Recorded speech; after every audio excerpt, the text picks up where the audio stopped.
हृदय में लहराता है वही पूरा 25 पक्ष परमधाम है।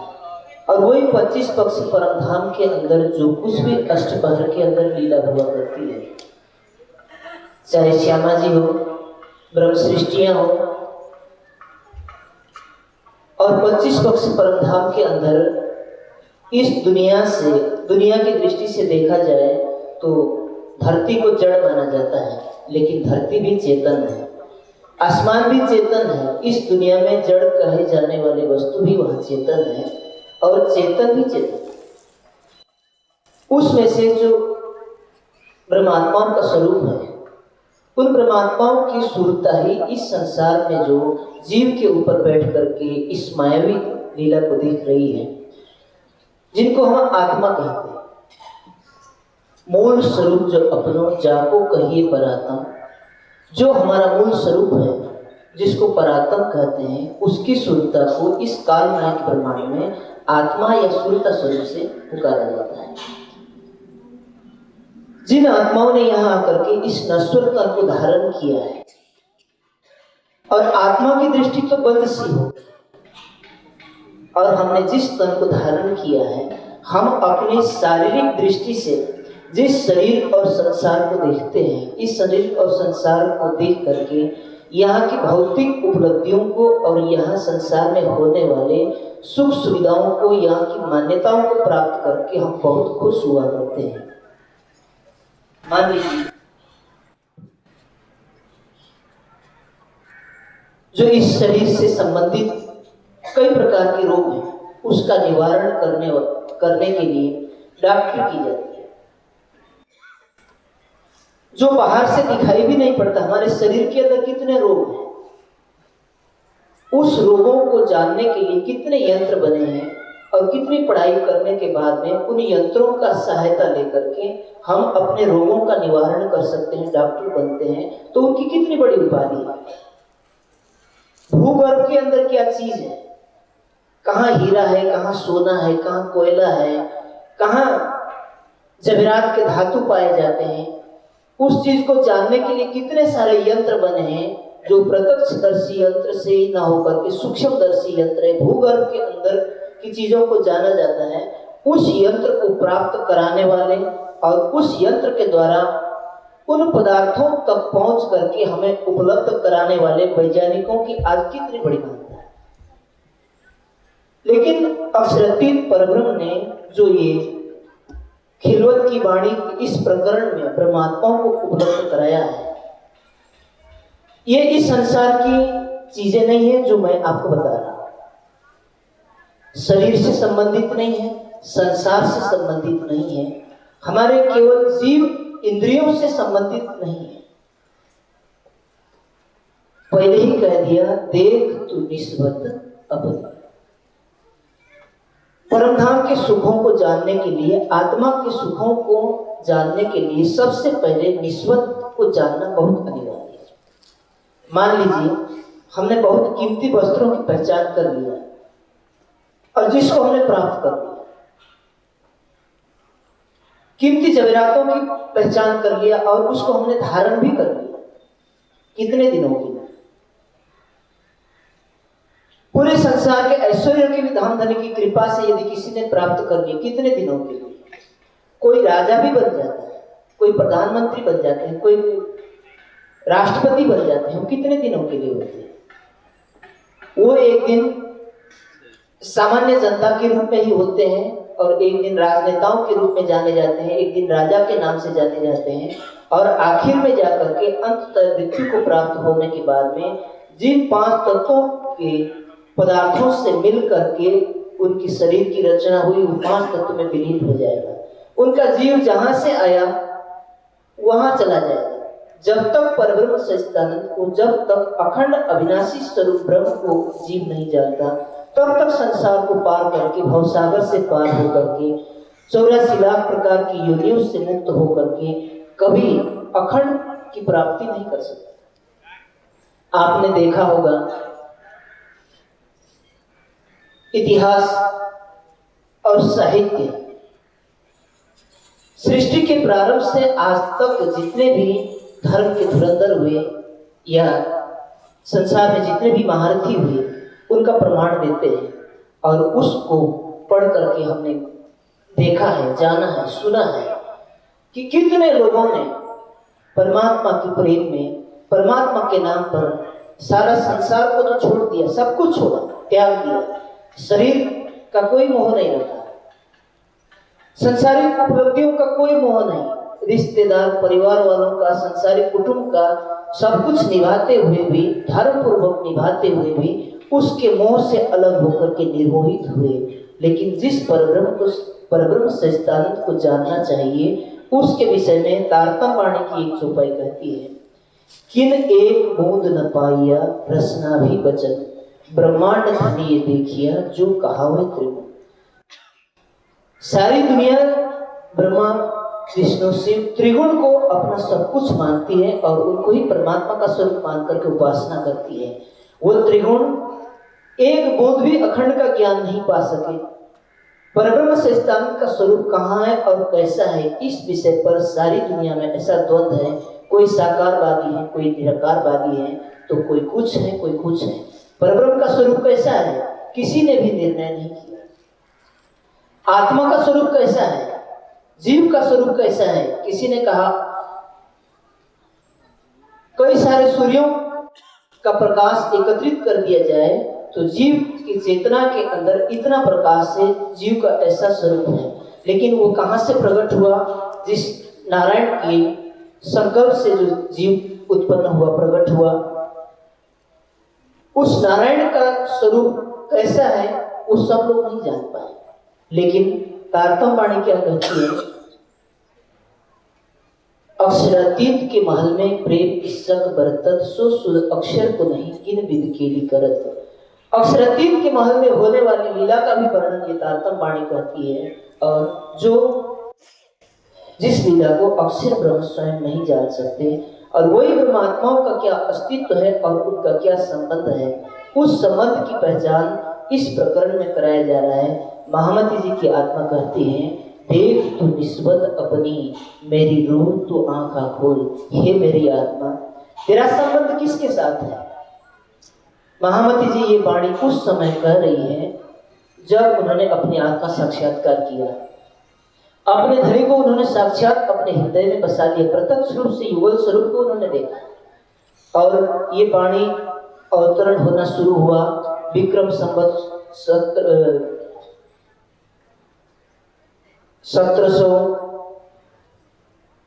1415 के अंदर अब से ही वाणी अवतरण का कार्य शुरू हुआ। लेकिन ये जो श्रृंगार की वाणी उतर रही है, इसमें जाकर के कहती है कि देख तू निस्बत अपनी, मेरी रूह तू आंखा खोल। अपनी आत्मा को संबोधन करते हुए परमधाम की उन ब्रह्मात्माओं को जो संसार में आकर के भूली है, उनको कहती है कि हे मेरी आत्मा, तो अपने संबंध को देखो, तेरा संबंध किसके साथ है? संसार में सुख बहुत होते हैं और सब प्रकार के सुखों को दुनिया वाले उपभोग कर रहे हैं, लेकिन सबसे अधिक सुख किसमें है?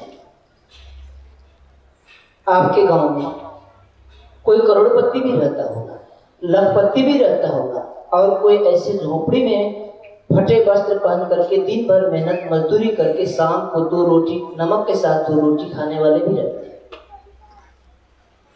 जो गरीब के बच्चे हैं, नमक के साथ रोटी खाते हैं, वो शाम को करोड़पति के घर में सोने क्यों नहीं जाते? जानते हैं कि उनके घर में हर प्रकार की सुख सुविधाएं हैं और वो आपको उपलब्ध करा भी सकते हैं। दिन में खेलने के लिए तो जा सकते हैं, लेकिन रात्रि के समय में उन बच्चों को अपनी फटी साड़ी में अपने माता की गोद में जो नींद और सुकून है, वो और कहीं नहीं, चाहे कोई कितना हमदर्दी क्यों नहीं दिखाता। हम यहां तक क्यों आए? हम कहते हैं कि हमारा संबंध अक्षरातीत के साथ है, धामधनी के साथ है। हम अपनी आत्मा को कुछ अधिक जान सकें, परब्रह्म सच्चिदानंद को अधिक जान सकें, और हमारी जो दूरी है उसको जल्दी से जल्दी पाटा जा सके और हम बहुत करीब तक पहुंच सकें। इसीलिए यहां से वापस लौट करके जाते हैं तो अपने लौकिक महलों में जाते हैं, अपने घरों में चले जाते हैं। दूसरों के घर में क्यों नहीं जाते हैं?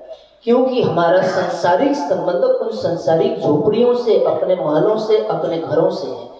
उसी तरह से ब्रह्मात्माओं ने जिन शरीर को धारण किया यहाँ आकर के, उन ब्रह्मात्माओं को धाम धनी तक पहुंचने के लिए सबसे पहले संबंध का ज्ञान होना बहुत अनिवार्य है। इसीलिए इस प्रकरण में महामती जी ने वो उपलब्धि दिया है, दुनिया में सृष्टि के प्रारंभ से लेकर के आज दिन तक जो उपलब्धि किसी के पास नहीं थी वो दिया। लेकिन इस तारतम्य वाणी को प्राप्त होने के बाद भी भौतिक सुख के चकाचौंध में सुंदर साथ अपनी निस्बत को, अपने निस्बत के सुखों को छोड़ करके संसारिक सुखों में जो सुख मिल रहा है वो आत्मा को नहीं मिल रहा। शरीर का सुख इंद्रियों के द्वारा मिलता है और ये जीव के पूर्व जन्म के संस्कारों से जुड़ा हुआ है। तो इसी प्रकार से आत्मा का भी सुख पंचभौतिक और त्रिगुणात्मक तो नहीं है, इससे परे है। तो उसको जानने के लिए जागृत अवस्था में इस तारतम्य वाणी का अवलोकन करना बहुत अनिवार्य है। तो इसी अवस्था को प्राप्त कराने के लिए महामती जी सबको संबोधन करते हुए अपने ऊपर लेकर के कहते हैं कि हे मेरी आत्मा, तेरा संबंध किसके साथ है पहले ये तू देख, क्योंकि तुमने जिस नश्वर शरीर को प्राप्त किया है, तुम्हारी दृष्टि संसार में देखती है और संसार के हर प्रकार के सुख समाधानों को ही तुमने अपना सुख समाधान यदि समझा है, तो क्या तुम्हारा संबंध किसके साथ है और तुम्हारी आत्मा का विषय क्या ये संसार का ही विषय है?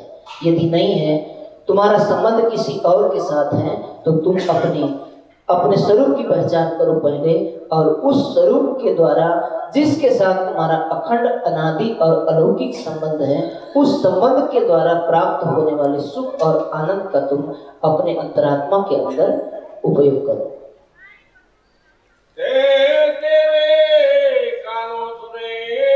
जिस अक्षरातीत के बारे में किसी ने नहीं सुना,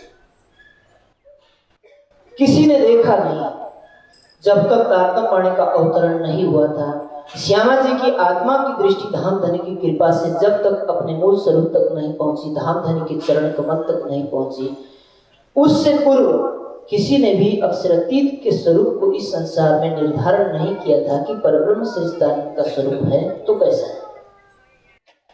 और उस परब्रह्म सच्चिदानंद के मुखारविंद से तुमने अपने परात्म के द्वारा मूल मिलावों में बैठ करके इस रवत के दौरान तुमने सारी बातें सुनी है कि संसार में जाकर के खेल के दौरान तुम्हारी कैसी स्थिति बनने वाली है, तुम किस प्रकार से जाकर के भूलोगे और मुझे आकर के तुम्हारे साथ किस प्रकार से अपने संबंध का ज्ञान तुम्हें देना होगा और तुम किस प्रकार से अपनी आत्मा की जागृति करोगी, ये सारी बात पराक्रम के द्वारा भी तुमने सुना है। उसके बाद इस संसार में आकर के भी सद्गुरु धनी से देवचंद्र जी के द्वारा कहे हुए सारी वाणी तुमने विराज के तन में विराजमान होकर के सुना है, पराक्रम से भी सुना है और आत्मा के कानों से भी सुना है। तय तेरे कानों सुने हक बका के बोल, अखंड अक्षरातीत के मुखारविंद से प्रकट होने वाली इस अलौकिक वाणी को भी सुना है और तुम्हारे अंदर से अवतरित हो रही है। सद्गुरु देवचंद्र जी के अंदर विराजमान होकर के धाम धनी ने वही वाणी मौखिक रूप से तुम्हें सुनाई और अक्षरातीत ने अपने नूरी स्वरूप से पराक्रम के तनों से तुमने उनकी वाणी को सुना है। क्या तुम्हारा वो संबंध यहाँ तुमने कैसे भुला दिया?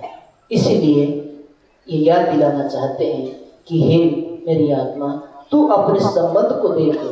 संबंध बनाए जाते हैं वो लौकिक होते हैं और जो बनाए हुए लौकिक संबंध यदि हमारे इतने प्रिय होते हैं, इतने निकटतम होते हैं, उनको छोड़े नहीं जाते। हम जानते हैं कि अक्षरातीत की वाणी सुंदर साथ सोचता है कि हम हृदय से लगा लें और उस वाणी को हम इतना अधिक आत्मसात करें ताकि हम संसार से संसार से हम अलग हो जाएं। लेकिन कथित रूप से और वैचारिक रूप से हम अधिक विश्वास रखते हैं। करने के रूप में जो हमारे पूर्व जन्म का संस्कार है, जो हमारा जीव का संस्कार है, और कर्तव्य के रूप में जो शरीर संसार और संसार के रिश्ते नाते हमारे पीछे लगे हुए हैं, उनको जिस प्रकार से हम निभाते हैं इतना अधिक प्रेम के साथ यदि हम अक्षरातीत को निभाने लग जाएं तो निश्चित रूप से हमारी आत्मा जागृत है। हर किसी के पास संकट है, कहते हैं क्या करें, हमारी ये मजबूरी है। मजबूरी किसकी नहीं है? जिसने शरीर धारण किया है, जो संसार में आया है, जिसको भूख लगती है, जिसको कपड़े की आवश्यकता है, जो मकान में रहने वाला प्राणी है, सबके पास मजबूरी है। लेकिन यही मजबूरी ही तो एक माया का स्वरूप है जो हमारे पीछे पड़ी हुई है, और इसी को किसी तरह से अलग होकर के इसमें रहते हुए भी हम अपने धनी को अपने हृदय में बसा सकें, हम अपने निस्बत को जान सकें, हम अपने प्रियतम परब्रह्म को जान करके कम से कम इसमें से कुछ समय निकाल करके वास्तव में अंतरात्मा से जो निकली हुई आवाज, संबंध का जो प्रेम है, वो हम अपने धनी से प्रकट कर सकें और स्थापित कर सकें। ये प्रकरण हमें इसी ओर अग्रसर करते हुए महामती जी सब सुंदर साथ को ये दर्शाने के लिए केवल अपने ऊपर लेकर के कहती हैं कि तय तेरे कानों सुने। ऐसा नहीं कि केवल तुमने धर्म ग्रंथों को पढ़ा भर है या किसी के मुख से सुना है, तुमने अपनी आत्मा से, जैसे महामती जी की आत्मा ने सुना है, सभी ब्रह्मात्माओं ने जिनकी आत्मा की सुरता इस संसार में है, सबकी पराक्रम के द्वारा सुना है कि इस प्रबंध के दौरान धाम धनी से हमने क्या वायदे किए और उन्होंने हमें क्या कहा। और यहाँ आकर के जो वाणी को सुन रहे हैं, पढ़ रहे हैं, ये किसी की वाणी नहीं है। हृदय बैठे कहलाए साक्षात महामती जी के हृदय में विराजमान होकर के दिखाई नहीं पड़ती। दिखने में क्या दिख रहा है? मिराज ठाकुर का तन दिखाई देता है, पंचभौतिक शरीर दिखाई देता है, सभी लोग उनको जाकर के माथा टेकते हैं। कई लोग अक्षरातीत कहते हैं, कोई पूर्ण ब्रह्म कहता है, कोई धाम धनी कहता है, कोई श्री जी साहब कहता है, कोई प्राणनाथ जी कहता है। लेकिन जिनकी आत्मा की दृष्टि खुली हुई है, वो साक्षात रूप से उनके अंदर बैठ करके बोलने वाले वही आवाज जो हमें मूल मिलावे में सुनाया करते थे, इस प्रबंध के दौरान सुनाया करते थे, और वही वाणी आज हमें यहाँ पर सुना रहे हैं, और वही महामती जी के धाम दिल में विराजमान होकर के हमें कह रहे हैं। उन्होंने पहचाना, लेकिन जिनकी केवल शारीरिक दृष्टि ही खुली है, ये बात पक्की है, जिनकी शरीर की दृष्टि खुली है, पंचभौतिक दृष्टि खुली है, वो शरीर और संसार को देखती है।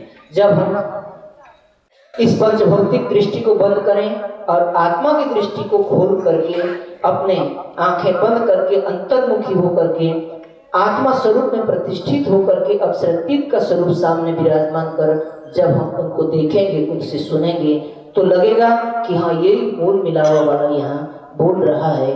बीतक का जो अष्टभर की बीतक है, उसके मंगलाचरण में श्री प्राणनाथ जी का जो स्वरूप बंगला जी पर विराजमान है, अष्टपहर की सेवा का वर्णन करते हुए उन्होंने कहा, तुमने 3 बार मुझसे इस करबत किया, या कोई शरीर का पर्दा नहीं। महामती जी कह रही है और बंगला जी में बैठे सुंदर साथ कह रहे हैं। ये अष्टपहर की सेवा से पहले जो मंगलाचरण आता है, उसमें ये प्रसंग आता है, और वो कौन पहचान कर सकता है? जिनकी आत्मा की दृष्टि खुली है, वो पहचान कर सकते थे। ये तो स्वयं वही अक्षरातीत मूल मिलावा वाला परम धाम वाला हमें महामती के हृदय में विराजमान होकर के हमें ये पुकार लगा रहे हैं। तो ये वाणी सुंदर साहब की अंतरात्मा को जागृत करने के लिए, झकझोरने के लिए यहाँ आई है। महामती जी कहती हैं, 7 चरण है तो आए सही, पिछले कारण ये वाणी कही। भविष्य में आने वाले सुंदर साथ इस ब्रह्मवाणी के चौपायों का अवलोकन करें, जिसमें धाम धनी की आवाज को पहचान सकें और अपनी अंतरात्मा को जागृत कर सकें कि आत्मा की जागृति के लिए कितना अनिवार्य है कि हम बाहरी दृष्टि को बंद करके आत्मिक दृष्टि को खोलें, और इन ब्रह्मवाणी की चौपाइयों की गहराई में हमें अपनी अंतरात्मा का कितना सुख मिल रहा है, महामती जी हमें कितना सुख दे रही हैं, उसका अवलोकन और मूल्यांकन हम कर सकें। महामती जी कहती हैं, जिस वाणी को तुम सुन रही हो वो कहने वाले और प्रत्यक्ष रूप से तुमने अपने कानों से उनकी आवाज को सुना है। हक पका के बोल, और ये किसके बोल है? हक पका के, अखंड स्वरूप वाले प्रियतम, तेरे आत्मा के प्रियतम, अक्षरातीत की वाणी, उनकी आवाज तुमने अपने कानों से सुना और तुमने अपने मुख से ही उनके साथ इस रबत के दौरान जितने भी बातें कही की धाम धनी। भले संसार में हमें आप 100 बार आजमा करके देख लेना कि हम भूलेंगे नहीं, लेकिन जिस शरीर को प्राप्त किया है आत्मा दिखाई नहीं पड़ती, आखिर कहाँ है। बैठ करके आंखें बंद करके सोचने लगते हैं तो सोचते हैं कि हमारे अंदर तो न जाने कितनी प्रकार की बुराइयां हैं, मन है, इंद्रियां हैं, संसार की ओर इतने आकर्षित होते हैं, हम इसको निवारा ही नहीं कर पाते हैं कि हमारे अंदर जो बुराइयां हैं वो कहां पर है। और एक अंतरात्मा की कोने से जो एक सच्ची आवाज निकलती है कि नहीं, मैं तो एक धामधनी की अंगना हूं, जो तारतम वाणी कहती है कि तू दुल्हा मैं दुल्हन और न जाने बात, ये भी सत्य है, लेकिन इसका निवेरा नहीं कर पाते हैं कि किसका मूल आखिर कहां तक है, शरीर का मूल कहां तक है, आत्मा का मूल कहां तक है। हमारा निस्बत क्या शरीर आत्मा और शरीर इंद्रियों और संसार से है या आत्मा से है। यदि आत्मा के अंदर किसी प्रकार की बुराई नहीं है तो पंच भौतिक शरीर और इंद्रियों और अंतस्करणधारी प्राणी में किसी न किसी प्रकार के इस शरीर, अंतस्करण और संसार के गुण तो होते ही हैं, लेकिन उसको ये देख करके कि हमारे अंदर इतने अवगुण हैं या इंद्रियों के शरीर के विकार से ग्रसित हैं, ये सोच करके यदि हम अपने निस्बत को पीछे कर देते हैं तो कभी भी हम धामधनी के निकट नहीं हो सकते। शरीर, इंद्रियों और मन से धामधनी के स्वरूप का दीदार कभी नहीं होता, आत्मा की दृष्टि से देखा जाता है, और वो आत्मा की दृष्टि परात्म की दृष्टि है। 25 पक्ष परम धाम में अष्टपहर जो आत्मा की दृष्टि हमारी परात्म के द्वारा युगल स्वरूप और परम धाम को देखा करती है, वही दृष्टि तो हमारे शरीर में आत्मा के रूप में है, वही आत्मा की दृष्टि उस अक्षरातीत का दर्शन करती है। तो इसीलिए ध्यान में सुंदर साथ को ये बता दिया जाता है कि आप शरीर को भूल जाइए, अंतस्करण को भूल जाइए, मन को भूल जाइए। हर सुंदर साथ जमुना जी में जाकर के स्नान करता है, क्यों? आत्मा में क्या गंदगी लगी हुई है कि आपको जरूरत है कि जमुना जी में रोज से स्नान करें, उसके बाद में परातप का श्रृंगार करें। हमारे कौन से कपड़े फटे? हमारे अंदर ये भावना बन जाए कि हम जमुना जी में जाकर के स्नान कर रहे हैं तो जमुना जी प्रेम और आनंद का स्वरूप है। अक्षरातीत का प्रेम और श्यामा जी का आनंद का प्रत्यक्ष स्वरूप ही जमुना जी है। हमने जमुना जी में स्नान किया तो प्रेम और आनंद से हमारी आत्मा सराबोर हुई, और श्रृंगार करने का तात्पर्य यही है कि हमने अपने आप को परात्म स्वरूप समझा। जब हम आत्मा को प्रेम और आनंद से सराबोर करके इस नश्वर शरीर से अलग होकर के परात्म का श्रृंगार सज लिया, अपने को परात्म स्वरूप समझ लिया, तो फिर उसमें मन, इंद्रिय और अंतस्करण कहाँ रह गए? इसी अवस्था में ही अंतर्मुखी होकर के जब हमारी आत्मा की दृष्टि परात्म से जुड़ जाए और प्रेम की अवस्था में ही हम धामधनी का साक्षात्कार कर लें। तारतम वाणी हमें इस प्रकार से निर्देशन करती है, क्योंकि आपने प्रेम का संवाद किया और धनी ने कहा ले आओ प्यार और करो दीदार। प्रेम लेकर के आओ अपनी अंतरात्मा के अंदर, तभी आपको मेरा दर्शन होगा। तारतम वाणी हमें ये निर्देशन करती है। तो तारतम वाणी जब ये निर्देशन करती है तो ये हमारी अंतरात्मा तक पहुँचे, हम अपने आत्मा स्वरूप को जान सकें कि हमारा संबंध किस प्रकार से अक्षरातीत के साथ ऐसे जुड़ा हुआ है। ये कभी स्थापित किया हुआ नहीं है। जिस संसारिक संबंधों को हमने एक बार स्थापित किया वो आजीवन हम नहीं भूल सकते, तो जो अनादि और अखंड संबंध हमारा है उसको हम कैसे भुला सकते हैं? उसको जानने के लिए सबसे पहले तारतम वाणी की इस गहराई में हमें जाना पड़ेगा कि मेरी आत्मा का संबंध अखंड है और अनादि है। मैं चाह करके भी अपने धनी से कभी अलग नहीं हो सकती। जिस प्रकार से एक गरीब बच्चा जानता है कि मैं गरीब परिवार का हूं, मेरे माता पिता गरीब हैं, लेकिन मैं उनके परिवार का सदस्य हूं, मैं उनका पुत्र हूं, पुत्री हूं या पति हूं, पत्नी हूं, कुछ भी है, मैं उस घर का सदस्य हूं। इसी तरह से जब हमारी आत्मा की दृष्टि खुलेगी तो उस समय ये पता चलेगा कि कहा जाता है मुल्ला दौड़ मस्जिद तक, उस समय समझ में आती है कि मेरी आत्मा का संबंध जिसके साथ है उससे आगे पीछे मैं कहीं नहीं जा सकती, और उसमें कोई मजबूरी नहीं है। अक्षरातीत सकल गुण निधान सर्वगुण संपन्न है, वो प्रेम का स्वरूप है, आनंद का स्वरूप है, वो अनंत है, वो अनादि है।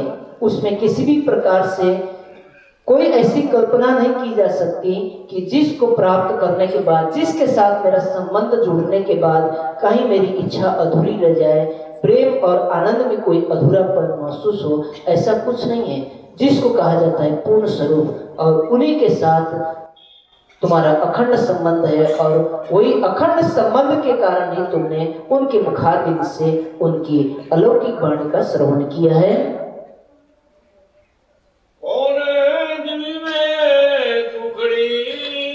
अब आइए, पराक्रम के द्वारा तो ये सब कुछ आपने सुन लिया, लेकिन महामती जी अब कह रहे कि कौन जिमी में तू खड़ी।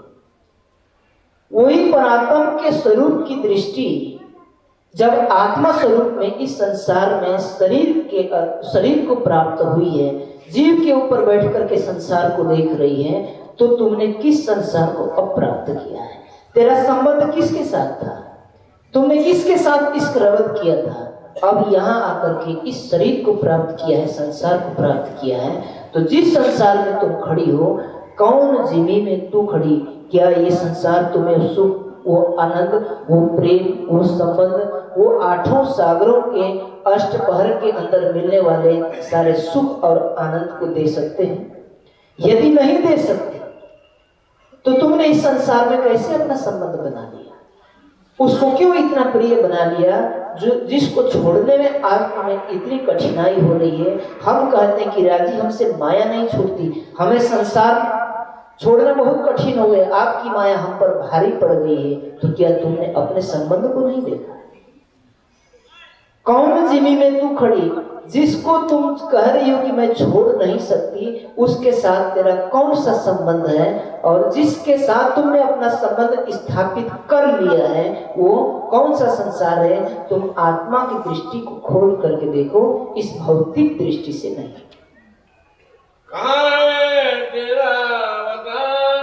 सचमुच में तेरा घर कहाँ है? वतन कौन सा है? तेरा धाम कौन सा है? तेरे धाम में तेरा मूल स्वरूप कैसा है? यदि तुम्हारे धाम में तुम्हारा मूल स्वरूप अखंड अविनाशी प्रेम और आनंद का भोगता है, तो इस संसार के विषयों को क्यों नहीं छोड़ा जा रहा? कौन जिमी में तू खड़ी? कहाँ है तेरा वतन? कौन कसम तेरी रूह का? ऐसा भी नहीं कि तेरी आत्मा का अखंड संबंध इस संसार से है जिसको तुम छोड़ नहीं सकती।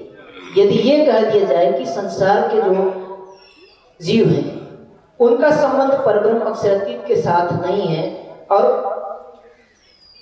ब्रह्मात्माओं के हृदय में जो अनंत प्रेम की जो लहर हुआ करती है वो उनके अंदर नहीं है, तो ऐसा भी नहीं है। तुम्हारा संबंध तो धाम धनी के साथ है, ये पहचान हो चुकी है, और ये धाम धनी की आवाज से ही नहीं, महामती जी की अंतरात्मा ये जानती है। उन्होंने अपने पराक्रम को देखा, जहां सदगुरु सिद्धेव चंद्र जी के साथ जब परमधाम का दीदार नहीं होता, अपनी पराक्रम का दीदार नहीं होता, वो कसनी पर उतर आती है। कसनी के उस हद तक पहुंच जाती है कि शरीर सूख करके कांटा हो जाता है। जो खाते पीते हैं गले से उतरता हुआ नजर आने लगता है, और कोई भूख प्यास और आंखों में नींद भी नहीं रह जाती है, शरीर छूटने की अवस्था आ जाती है। उसके बाद में आखिर में ऐसी अवस्था आ जाती है कि उनका शरीर छूट जाता है। महामती जी कहती हैं, मैं तो अपना दे रही तू भी राखे जीव, बल पे आप खड़ी करी कछु कारज अपने देव। धाम धनी ने अपने कार्य हेतु दोबारा मुझे जिंदगी दी है, मेरे हृदय में आकर के विराजमान हो गए, और मैंने उस समय ये प्रसंग आता है, अपने पराक्रम को अपनों आपा देखिए, परमधाम के चारों तरफ का दृश्य देखा, तो उन्होंने अपने पराक्रम को भी देखा, युगल स्वरूप को भी देखा। महामती जी ये जानती है कि मेरा अलौकिक और अखंड संबंध धाम धनी के साथ है, तो तुम्हारे अंदर किसी भी प्रकार के विचल जाने वाली बात भी नहीं। तुम अपने संबंध को जानती हो, तुमने अपनी परात्म को देखा है। तो इसी प्रकार से जो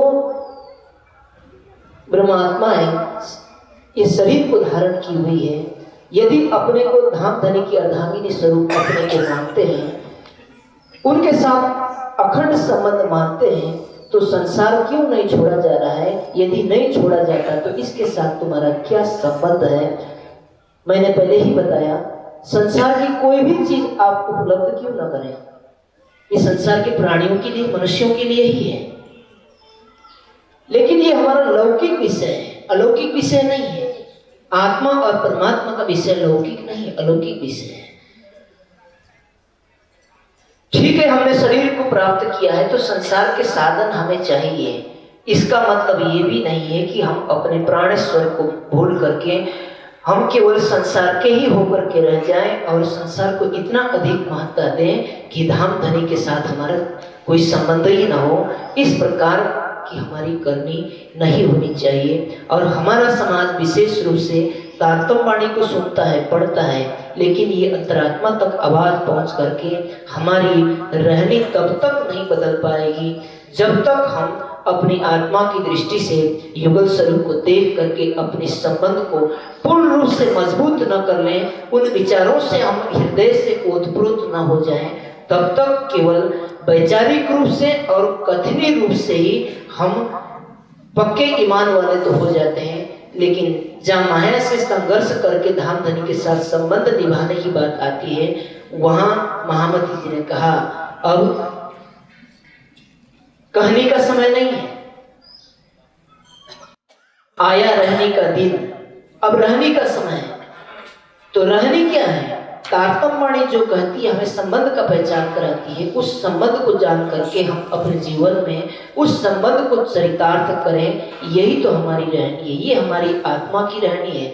सुंदर साथ को ध्यान होगा, हमारी रहनी एक किताब लिखी हुई है स्वामी जी के द्वारा, उसमें हमारी सांसारिक रहनी भी है, सामाजिक रहनी भी है और आध्यात्मिक रहनी भी है और आत्मिक रहनी भी है। तो केवल हमें सांसारिक और भौतिक रहनी को ही नहीं निभाना, ये निस्बत को जानने के बाद में जो हमारी आत्मिक रहनी को हम जब तक उसमें नहीं आते, जब तक उसको नहीं निभा पाते, तब तक आत्मा पूर्ण रूप से जागृत नहीं हो सकती। केवल सुनने मात्र से आत्मा की जागृति नहीं होगी। यदि ऐसा होता तो सदगुरु देवचंद्र जी की आत्मा जागृत होने के लिए उन्होंने क्या क्या कष्ट किया, कसने की। सुबह शाम दोनों वक्त परमधाम का ध्यान कराया और स्वयं किया। महामती जी ने पन्ना जी तक पहुंच करके उन्होंने स्वयं किया और सब सुंदर साथ को करा करके परमधाम का दिग्दर्शन कराया। हालांकि उनके मुखारबिंद से परमधाम की वाणी अवतरित हुई और पूरे 14 किताब के रूप में अवतरित होकर के सुंदर साथ को 24 घंटे में 6-6, 8-8, 10-10 घंटे तक वाणी की चर्चा भी सुनाते रहे। केवल सुनने और पढ़ने मात्र से यदि हो जाता तो उन्होंने न स्वयं करते और न सुंदर साथ को करके आने वाले सुंदर साथ के लिए निर्देशन करते। तारतम वाणी सुंदर साथ के लिए निर्देशन करती है, निश दिन ग्रही प्रेम सो युगल स्वरूप के चरण, निर्मल होना यही सो और धाम वर्णन। हम अपने शरीर, इंद्रिय और संसार को भूल करके आत्मिक रूप में अपने आप को मजबूत करने के लिए और धाम धनी से निकट पहुंचाने के लिए आत्मिक चिंतन और प्रेममय ध्यान को जब तक हम उसके गहराई में नहीं डूबते तब तक पूर्ण रूप से हमारी आत्मा जागृत होगी, मुझे ऐसा नहीं लगता। तारतम वाणी हमें यही निर्देशन करती है और ये संबंध का पहचान कराने वाला ये प्रकरण भी हमें उसकी ओर अग्रसर कर रहा है कि हमारी आत्मा की रहनी क्या होनी चाहिए। यदि धाम धनी के साथ हमारा अखंड संबंध है तो सांसारिक संबंध को हम जितने प्रेम पूर्वक पालते हैं तो उससे कहीं अधिक अखंड प्रेम हमारी आत्मा का धाम धनी के साथ था और वो होना चाहिए।